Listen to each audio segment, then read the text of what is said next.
নমস্কাৰ অসম পুলিচ অনন্ত ভিডিঅ'লৈ সকলোকে স্বাগতম জনাইছো আপোনালোকে চাই আছে বিশেষ মোৰ ইউটিউব চেনেল সো কেইটামান গুৰুত্বপূৰ্ণ কোৱেশ্চন লৈ আহিছো যি কমন কোৱেশ্চন আপোনালোকে জানে অসম পুলিচৰ কাৰণে আমি কমন কোৱেশ্চন লৈ আহিছো যেটো পৰীক্ষাৰ কাৰণে মাজত মাত্ৰ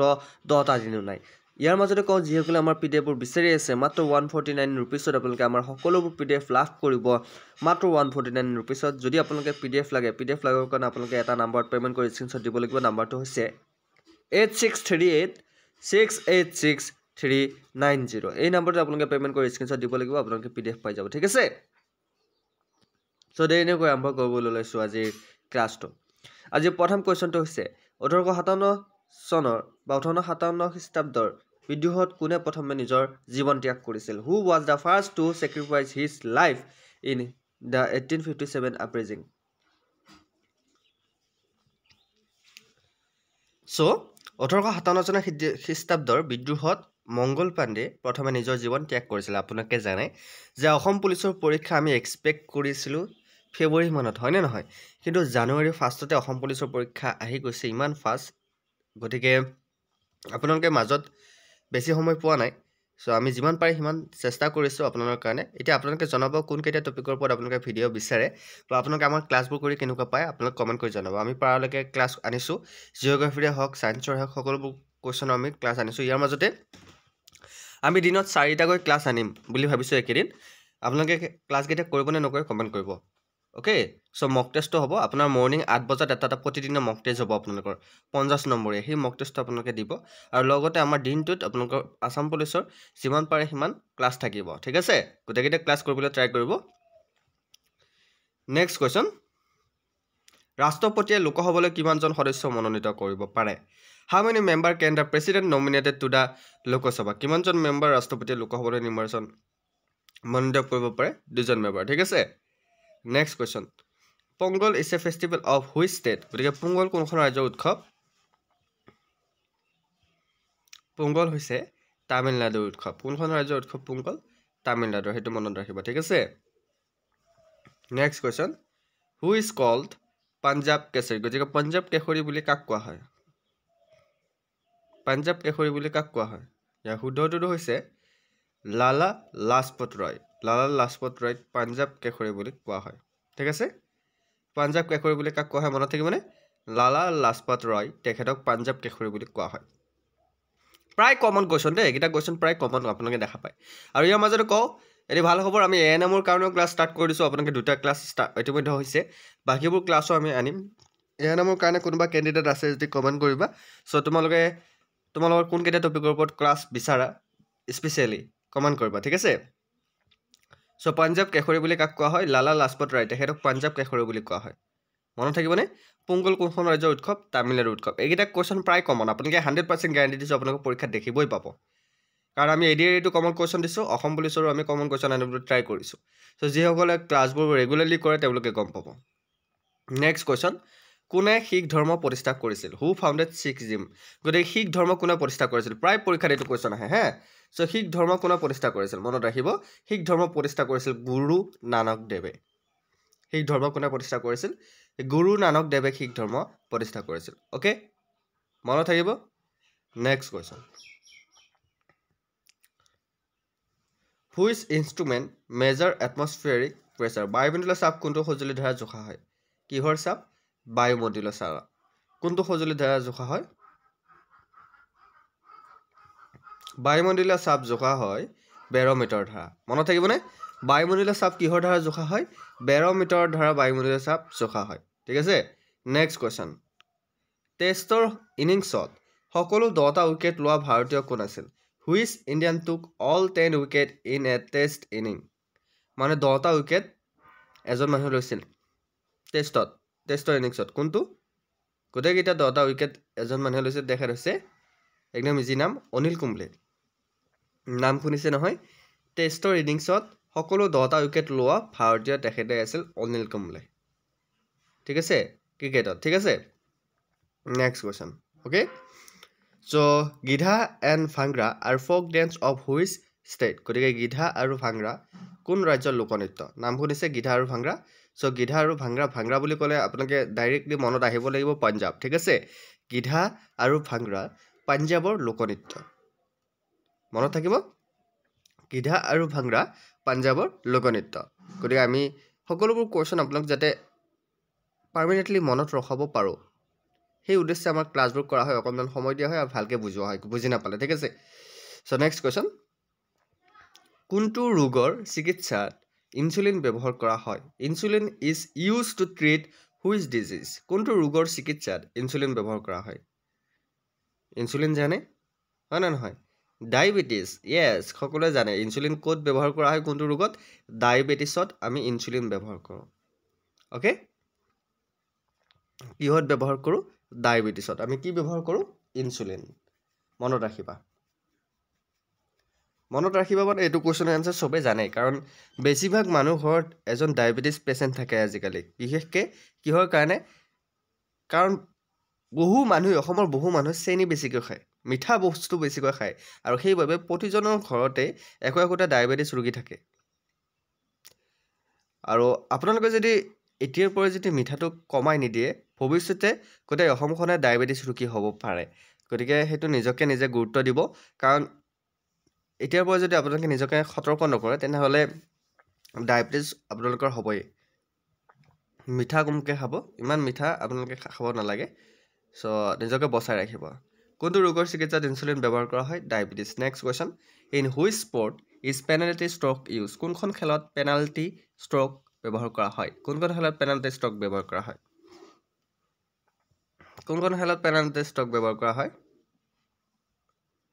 য়েছ কোনখন খেলত হকী খেলত কি ব্যৱহাৰ কৰা হয় পেনাল্টি ষ্ট্ৰক ব্যৱহাৰ কৰা হয় মনত থাকিব next question which is the most populated country in the world পৃথিৱীৰ আটাইতকৈ জনবহুল দেশ কোনখন আমাৰ পৃথিৱীৰ আটাইতকৈ জনবহুল দেশ কোনখন হ'ব পাৰে কাৰেক্ট এনচাৰটো হৈছে চীন আমাৰ পৃথিৱীৰ আটাইতকৈ জনবহুল দেশ ঠিক আছে next question who was the first governor general of India ভাৰতৰ প্ৰথম গভৰ্ণৰ জেনেৰেল কোন আছিল লৰ্ড উইলিয়াম বেণ্টিং আছিল ভাৰতৰ প্ৰথম গভৰ্ণৰ জেনেৰেল নামটো মনত ৰাখিব লৰ্ড উইলিয়াম বেণ্টিং অ'কে ইয়াৰ মাজতে কৈ দিওঁ আমাৰ লাইভ ক্লাছবোৰ ৰেগুলাৰলি হ'ব 9 বজাত ৰাতি আৰু 1 বজাত আমাৰ লাইভ থাকিব মক টেষ্ট থাকিব মৰ্ণিং 8 বজাত ইয়াৰ মাজতে যিসকলে PDF ল'ব বিচাৰে আমাৰ অসম পুলিচৰ কমন কুৱেশ্যনত 3000তকৈ অধিক কুৱেশ্যনৰ PDF মাত্ৰ 149 ৰুপিছত লাভ কৰিবা চ' PDF লাগিলে 8638686390 এই নম্বৰটোত পে'মেণ্ট কৰিব লাগিব এই নম্বৰটোত পে'মেণ্ট কৰি স্ক্ৰীনশ্বট দি দিবা এইটো নম্বৰতে হোৱাটছআপ আছে আৰু এইটো নম্বৰতে পে'মেণ্ট কৰাৰ গুগল পে' ফোন পে' আছে আৰু পে'মেণ্ট কৰি হোৱাটছআপ স্ক্ৰীনশ্বট দিলে PDF পাই যাব ঠিক আছে চ' আগবাঢ়িছোঁ ভাৰতৰ প্ৰথম গভৰ্ণৰ জেনেৰেল কোন আছিল Lord William Bentinck next question in which state does the sun rise first in India ভাৰতত সূৰ্য প্ৰথমে কোনখন ৰাজ্যত উদয় হয় আমাৰ ভাৰতত সূৰ্য কোনখন ৰাজ্যত বহুতে অসম বুলি কয় নহয় অৰুণাচল প্ৰদেশত প্ৰথমতে ভাৰতত সূৰ্য উদয় হয় ক'ত উদয় হয় অৰুণাচল প্ৰদেশত মনত ৰাখিবা ঠিক আছে নেক্সট কুৱেশ্যন কোনটো ভিটামিনৰ অভাৱৰ ফলত নিশাৰ অন্ধত্ব হয় which vitamin deficiency cause night blindness গতিকে কুকুৰীকণা ৰোগ বুলি কোৱা হয় গতিকে নাইট ব্লাইণ্ডনেছ ইংৰাজীত কোৱা হয় কোনটো ভিটামিনৰ অভাৱত হয় কুকুৰীকণা ৰোগ পাইছে কিন্তু এইটো ক্লাছ 9-8ত পাই 9-8ততো আপোনালোকে পাই আহিছে চ' ইয়াৰ কাৰেক্ট আনচাৰ হৈছে ভিটামিন এৰ অভাৱত কুকুৰীকণা ৰোগ হয় আন্ধাৰত ভালকৈ নেদেখে গতিকে ইংৰাজীত কোৱা হয় নাইট ব্লাইণ্ডনেছ ঠিক আছে next question who was the first women governor of India ভাৰতৰ প্ৰথম মহিলা ৰাজ্যপাল কোন আছিল ভাৰতৰ প্ৰথম মহিলা ৰাজ্যপাল কোন আছিল ভাৰতৰ প্ৰথম মহিলা ৰাজ্যপাল হৈছিল সৰোজিনী নাইডু হৈছে ভাৰতৰ প্ৰথম মহিলা ৰাজ্যপাল এইটো মনত ৰাখিবা next question what was the childhood name of Gautam বুদ্ধৰ শৈশৱৰ নাম কি আছিল চাইল্ডহুড নেম কাৰ গৌতম বুদ্ধৰ শৈশৱৰ নাম হ'ল সিদ্ধাৰ্থ ঠিক আছে সিদ্ধাৰ্থ হৈছে কাৰ নাম গৌতম বুদ্ধৰ নাম next question which is the southernmost point on the Indian mainland ভাৰতৰ মূল ভূখণ্ডৰ আটাইতকৈ দক্ষিণতম বিন্দু কোনটো আমাৰ ভাৰতৰ মূল ভূখণ্ডৰ আটাইতকৈ দক্ষিণতম বিন্দু কোনটো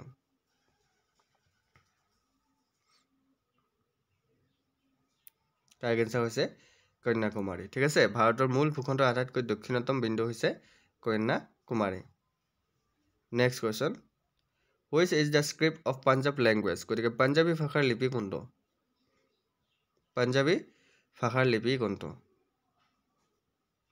উত্তৰটো হৈছে গুৰুমুখী হৈছে পাঞ্জাবী ভাষাৰ লিপি কোনটো ভাষা গুৰুমুখী হৈছে পাঞ্জাবী ভাষা লিপি ঠিক আছে next question who was the first women to climb mount Everest twist গতিকে দুবাৰ মাউণ্ট এভাৰেষ্ট আৰোহণ কৰা প্ৰথম মহিলা কোন আছিল যিয়ে দুবাৰ মাউণ্ট এভাৰেষ্ট বগাইছিল তেখেত প্ৰথম মহিলা আছিল চ' কোন আছিল দুবাৰ মাউণ্ট এভাৰেষ্ট আৰোহণ কৰা প্ৰথম মহিলা তেখেতৰ নাম হৈছে সন্তোষ যাদৱ তেখেত এজন মহিলা গতিকে দুবাৰকৈ মাউণ্ট এভাৰেষ্ট আৰোহণ কৰিছিল তেখেতে মনত থাকিব ইয়াৰ মাজতে মই কিন্তু কুৱেশ্যনবোৰ আপোনাক সুধিম কিন্তু মাজতে মনত ৰাখিব লাগিব এতিয়া ধৰা হ'ল পাঞ্জাবী ভাষাৰ লিপি কোনটো গুৰুমুখী এনেকৈ আপোনাক মই আৰু মাজতে কিছুমান কুৱেশ্যন সুধি দিম চ' ভাৰতৰ মূল ভূখণ্ডৰ আটাইতকৈ দক্ষিণতম বিন্দু কোনটো কন্যাকুমাৰী ঠিক আছে চ' দুবাৰ মাউণ্ট এভাৰেষ্ট আৰোহণ কৰা প্ৰথম মহিলা কোন আছিল Santosh Yadav next question in which year did the non cooperation movement start কোন বছৰত অসহযোগ আন্দোলন আৰম্ভ হৈছিল নন কোঅপাৰেশ্যন মুভমেণ্ট মিনছ অসহযোগ আন্দোলন গতিকে কোন বছৰত অসহযোগ আন্দোলন আৰম্ভ হৈছিল কাৰোবাৰ মনত আছে নাই নহয় চ' অসহযোগ আন্দোলন আৰম্ভ হৈছিল 1920 চনত কিমান চনত 1920 ঠিক আছে in the 1920 the non cooperation movement start চ' 1920 চনত next question after how many years is a census conducted in India ভাৰতত কিমান বছৰৰ পিছত লোকপিয়ল হয় আমাৰ যে 2011 চনত লোকপিয়ল হৈছিল এতিয়া আকৌ কেতিয়া লোকপিয়ল হ'ব বা কেতিয়া লোকপিয়ল হৈছিল চ' প্ৰতি মনত ৰাখিবা প্ৰতি 10 বছৰ মূৰে মূৰে লোকপিয়ল হয় 2011 চনত লোকপিয়ল হৈছিল 2021 চনত হৈছিল আৰু 2031 চনত লোকপিয়ল হ'ব চ' সেইটো মনত ৰাখিবা প্ৰতি 10 বছৰ মূৰে মূৰে লোকপিয়ল হয় ঠিক আছে কিমান বছৰ মূৰে মূৰে লোকপিয়ল হয় প্ৰতি 10 বছৰ মূৰে মূৰে লোকপিয়ল হয় next question who created or wrote Meghaduta গতিকে মেঘদূত কাৰ সৃষ্টি বা কোনে লিখিছিল মেঘদূত কোনে লিখিছিল ইজি হয় কুৱেশ্যনটো চ' পাইছা মেঘদূত লিখিছিল কালিদাসে কোনে লিখিছিল মেঘদূত কালিদাসে লিখিছিল next question where did lord Buddha receive his enlightenment গতিকে ভগৱান বুদ্ধই ক'ত জ্ঞান লাভ কৰিছিল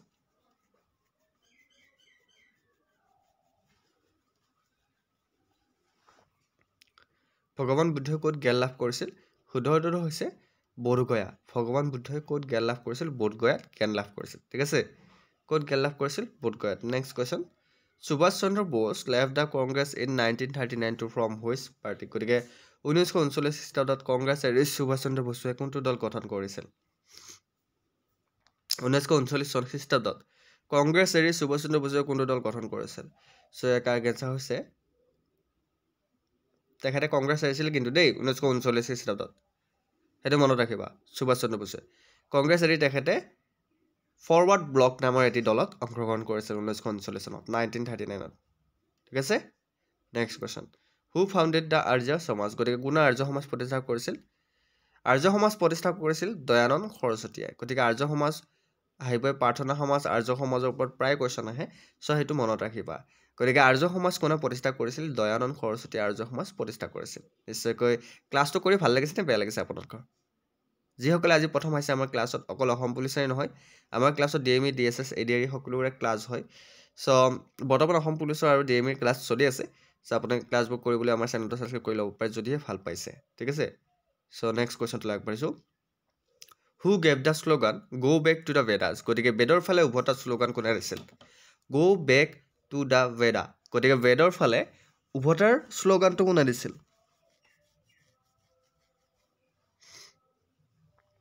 কোনে দিছিল এই শ্লোগানটো মনত আছে নাই নহয় চ' এই শ্লোগানটো দিছিল দয়ানন্দ সৰস্বতীয়ে কি কৈছিল বেদৰ ফালে উভতি যোৱা কাৰণ বৰ্তমান সময়ত মানুহবোৰ আধুনিক হৈ পৰিছে আৰু তাৰ পৰিপ্ৰেক্ষিতত বহু ক্ষেত্ৰতে মানুহবোৰ নিজকে নিজে হেৰাই পেলাইছে অ'কে গতিকে সেইবাবে দয়ানন্দ সৰস্বতীয়ে কৈছে গ' বেক টু বেদা বেদৰ ফালে উভতি যোৱা কাৰণ বেদ ঋগবেদ হওক যদুবেদ হওক সমবেদ হওক অৰ্থবেদ হওক আমাৰ বেদ চাৰিখনতেই ধাৰ্মিক আৰু আধ্যাত্মিক কিছুমান কথা উল্লেখ আছে যাৰ পৰিপ্ৰেক্ষিতত এজন মানুহে নিজকে চিনি পাবলৈ সক্ষম হৈছে ঠিক আছে কিন্তু বৰ্তমান সময়ত মানুহ হৈ থকা নাই মানুহবোৰ জন্তুৰ নিচিনা হৈ গৈছে এজনে আনজনক মাৰিবলৈ বেছি সময় নালাগে যেনেকৈ জন্তুই আন এটা জন্তুক মাৰিবলৈ বেছি সময় নালাগে কোনো ধৰণৰ আবেগ নাই অনুভূতি নাই ঠিক তেনেকৈ মানুহৰো হৈ পৰিছে সো সেইবাবে এই কথাখিনি উল্লেখ কৰিছে next question who gave the slogan Inquilab Zindabad কোনে ইনকালাব জিন্দাবাদ শ্লোগান দিছিল তো আমি সকলোৱে জানো ইনকালাব জিন্দাবাদ কোনে কৈছিল ইনকালাব জিন্দাবাদ শ্লোগানটো দিছিল ভগত সিঙে হয়নে নহয় ভগত সিং ৰাজগুৰুৰ কথা আপোনালোকে পাইছে গতিকে ইনকালাব জিন্দাবাদ এই শ্লোগানটো কোনে দিছিল ভগত সিঙে দিছিল নেক্সট কোৱেশ্চন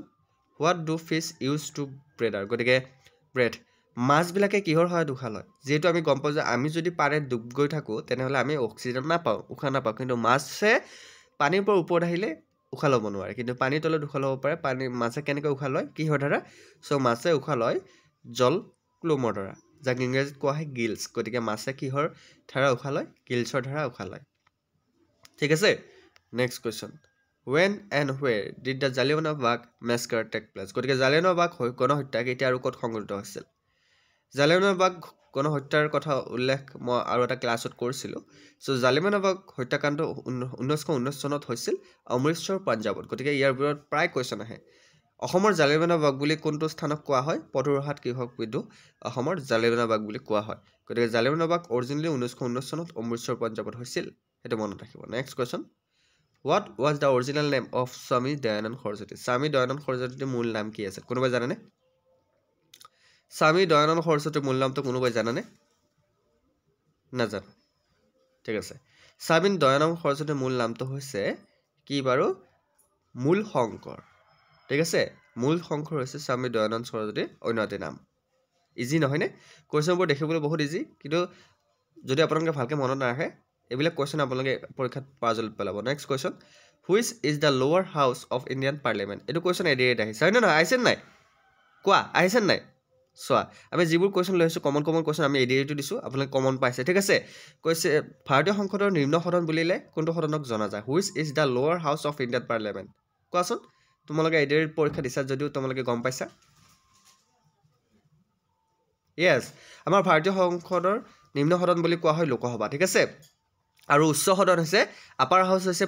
ৰাজ্যসভা আৰু লোৱাৰ হাউচ হৈছে লোকসভা সেইটো মনত ৰাখিবা ডিফাৰেন্স সেইটোৱে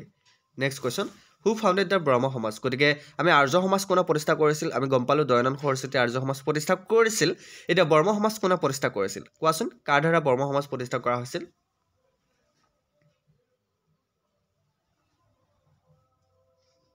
য়েছ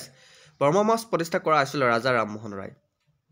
দয়ানন্দ সৰস্বতীয়ে আৰ্য সমাজ প্ৰতিষ্ঠা কৰিছিল আৰু ৰাজা ৰামমোহন ৰায়ে ব্ৰহ্ম সমাজ প্ৰতিষ্ঠা কৰিছিল মনত ৰাখিবা ঠিক আছে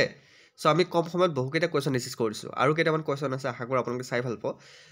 আপোনালোকে লগ বন্ধুকো শ্বেয়াৰ কৰি দিব কাৰণ আমাৰ বিশ্বাসী বন্ধু চেনেলত আপোনালোকে সকলোবোৰ ক্লাছ ফ্ৰীতে কৰিব পাৰিব next question who is the supreme commander of the arm force in India ভাৰতৰ সশস্ত্ৰ বাহিনীৰ সৰ্বোচ্চ কমাণ্ডাৰ কোন আমাৰ ভাৰতৰ সশস্ত্ৰ বাহিনীৰ সৰ্বোচ্চ কমাণ্ডাৰ কোন হ'ব পাৰে কাৰ এনচাৰ হৈছে প্ৰেচিডেণ্ট ৰাষ্ট্ৰপতি আমাৰ ভাৰতৰ সশস্ত্ৰ বাহিনীৰ সৰ্বোচ্চ কমাণ্ডাৰ এইকেইটা কমন কুৱেশ্যন দেই next question which vitamin is rich in gooseberry গতিকে আমলখিত কোনটো ভিটামিন প্ৰচুৰ পৰিমাণে থাকে আমলখিত আমি জানো আমলখিত কোনটো ভিটামিন থাকে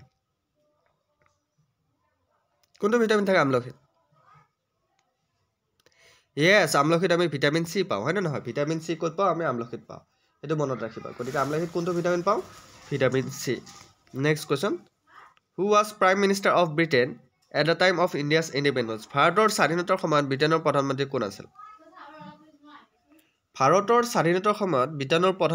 আছিল কোন হ'ব পাৰে ব্ৰিটেইনৰ প্ৰধানমন্ত্ৰী আমাৰ ভাৰত স্বাধীনতাৰ সময়ত ব্ৰিটেইনৰ প্ৰধানমন্ত্ৰী আছিল কোন আছিল ইয়াৰ কাৰেক্ট এনচাৰ হৈছে ক্লিমেণ্ট এটলি আমাৰ ভাৰতৰ স্বাধীনতাৰ সময়ত ব্ৰিটেইনৰ প্ৰধানমন্ত্ৰী আছিল চ' আপোনালোকে মনত ৰাখিব কোন আছিল ক্লিমেণ্ট এটলি নেক্সট কুৱেশ্যন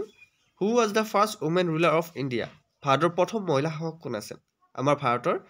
প্ৰথম মহিলা শাসকৰ কথা নাম উল্লেখ আপোনালোকে পায় বিভিন্ন ধৰণৰ এক্সামত চ' ভাৰতৰ প্ৰথম মহিলা শাসক আছিল কোন আছিল ৰাজিয়া চুলতানা ঠিক আছে ৰাজিয়া চুলতানা নামটো শুনিছে নেক্সট কুৱেশ্যন চ' এয়া আছিল আজি কেইটামান ইম্পৰ্টেণ্ট কুৱেশ্যন আপোনালোকৰ কাৰণে বহুত ইম্পৰ্টেণ্ট কুৱেশ্যন লৈছোঁ কেনেকুৱা লাগিছে ক্লাছটো জনাবলৈ নাপাৰিব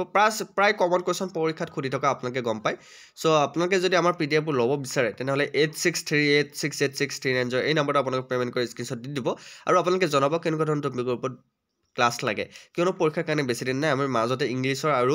মেথছৰ ক্লাছখিনি আনিবলৈ বাকী আছে সেইখিনিও আমি আনি দিম এই 2 দিনৰ ভিতৰত আৰু আপোনালোকে জনাবলৈ পাই সুখী হৈছোঁ যে আমি DME DSSৰ ক্লাছবোৰ কৰিবলৈ আৰম্ভ কৰিছোঁ চ' আপোনালোকে ক্লাছবোৰ কৰিব পেলাই আমাৰ চেনেলটো ছাবস্ক্ৰাইব কৰি